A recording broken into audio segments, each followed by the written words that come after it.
What's going on, everybody? I hope everyone is doing well. It's a late one on the East Coast here, but you know what? The grind continues. We're back at it. The Celtics take another road loss here to a familiar friend in Stephen Curry and the Golden State Warriors. They now fall 6-6 on the road this season. The last win they had outside of the TD Garden came a month ago, or a little bit over a month ago, November 19th against the Memphis Grizzlies. And listen, right now there's a lot of angry fans on social media about this loss, and to be fair, a lot of that is rightfully deserved. There was a lot of frustrating things about this game, but I think, as Celtics fans, we can agree most of that annoyance comes from this was the team that beat us in the finals 2 seasons ago, and we just want to put that to bed. We want to put that to rest. We want the Warriors to be in the past, but here they are. They pop back up again, and they had our number tonight. Let's get into a little bit more detail about this matchup. To start the game, I was pleased by the way this team was approaching it, specifically JB, getting out in transition, getting easy buckets, and also just creating off of those transition runs. I think we are really starting to see that's the formula for this team. Get out, play with pace, move the ball, create good shots.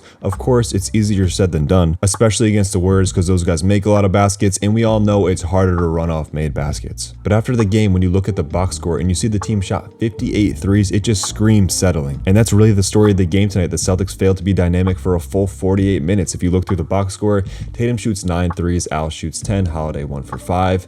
And it's crazy to say, but Derek White shot 18 threes.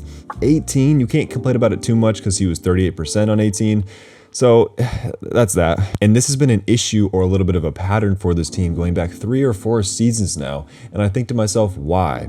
And specifically, why tonight? And I think there were 2 issues that I came out with. The first factor is Jayson Tatum. As we all know, across the league, each team kind of takes on the identity of their superstar player. And as Tatum always says, he is a lead by example guy. But the story with him is a little bit tricky to tell tonight because he got hurt right there in the first quarter. He rolled his ankle pretty bad. And after he came back into the game, he did get to the rim a few times. But for the most part, I just thought he was settling for bad threes. And tonight it was more excusable because, of course, his ankle was hurt.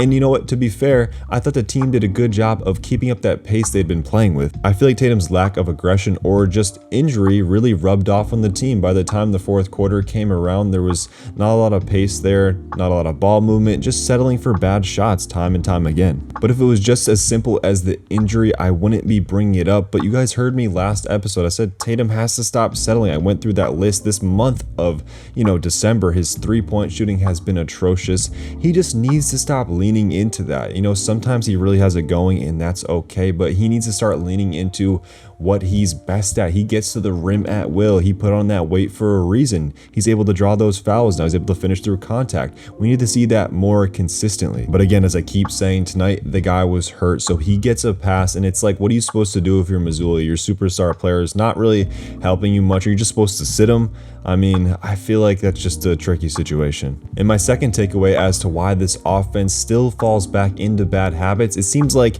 there's a new pattern with this, and it's when Kristaps Porzingis is out. The Celtics' typical approach when they're really running things through Jayson and Jalen can get stale, and we've seen it time and time again, but Kristaps, when he's out there with them, he really makes them more dynamic. He adds another wrinkle into the offense. A 7'3" guy who could pick and pop, catch the ball in the roll, finish easily, make plays from the elbow, his ability to draw free throws, and when things really stall out, you just throw it to him on the block, and that's just a good shot. We all know this, but tonight really highlighted how important Kristaps Porzingis is for this offense and how he prevents them from falling back into bad habits. Recapping the game a little bit, the Celtics had a 17-point lead. The fourth quarter comes around, the offense stalls out, Clay and Steph heat up, and before you know it, it's a tie game, and the Celtics have the last shot. And since Joe has taken over as head coach, this has kind of been a big debate amongst Celtics fans, maybe not so much anymore. Should he call a timeout in that spot? This time he does not. The clock winds down. Tatum settles for a bad jumper. It doesn't go in.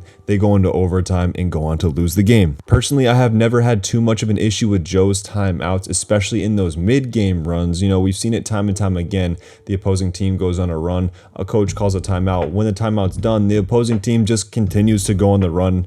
It doesn't really change anything. But these late game scenarios, I think I've seen enough time and time again where this team doesn't generate good looks in those spots. When I think about it though, and I try to put myself in his shoes, I kind of understand why he doesn't. I'm not sure if this is the reason, but my thinking would be it's a late game situation and I'm running it with supremely talented offensive players, Jalen, Jayson, Derek White, who's on a heater, Drew Holiday, Al Horford is a great shooter. It's like, what could really go wrong? How can't we get a good shot? Here's where I think it's inexcusable though. It's not like all this happened in a split second. There were 16 seconds left when Drew Holiday grabbed that rebound. There's enough time there to recognize as a coach or even a player on the floor, like, yeah, this is not going well. Nothing's developing here. We got to call a timeout and get this figured out. It's a different story if there's 6 seconds left. JB's in transition one-on-one about to win the game. Of course, you don't call a timeout there, but in a situation like tonight, I think you kind of have to. I don't know. What do you guys think? Let me know in the comments. Let's move on to the quick hits portion of the episode. Maybe I'll sprinkle in some positivity there. I don't know. But first, we got to start off with O'Shea Brissett. O'Shea came in when Tatum got hurt, and I thought he did a great job fulfilling that role. Like when a star player goes down, it usually brings down the whole morale of the team. O'Shea came in and got 6 quick points. He got that dunk on the baseline. He got a dunk in transition. He did a great job fulfilling that role, keeping the energy and pace up. But what confused me was Joe's rotation. Of course, Tatum comes back into the game. You're going to keep playing Tatum. He's your superstar player. But I thought O'Shea played so well. You could just still find some minutes for the guy. So Joe pushed the right button when Tatum got hurt to bring in O'Shea, but then didn't push the right button to bring him back into the game. It was crazy because so much stuff happened in between O'Shea's little stretch in the end of the game. You just forgot he even played in that stretch even happened. He just was sent to Siberia.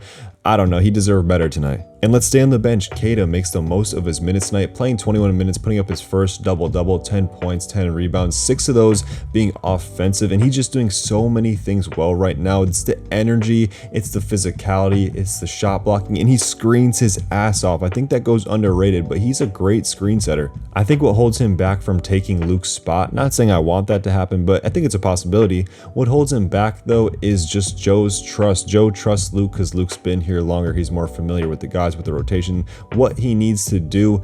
Once Kata gets more familiar, we could really see Luke just, I don't know. I don't want to say. Shout out Lemon Square Luke. I'm going to wrap it up right there. I'm so tired. I don't know if this video is worth listening to. I don't know if it's a good video. Let me know in the comments below. Like, comment, subscribe, all that. I'm here after every single game, all 82 plus. Always giving you guys content. I will talk to you guys tomorrow, or it's actually today now. Sacramento. Peace.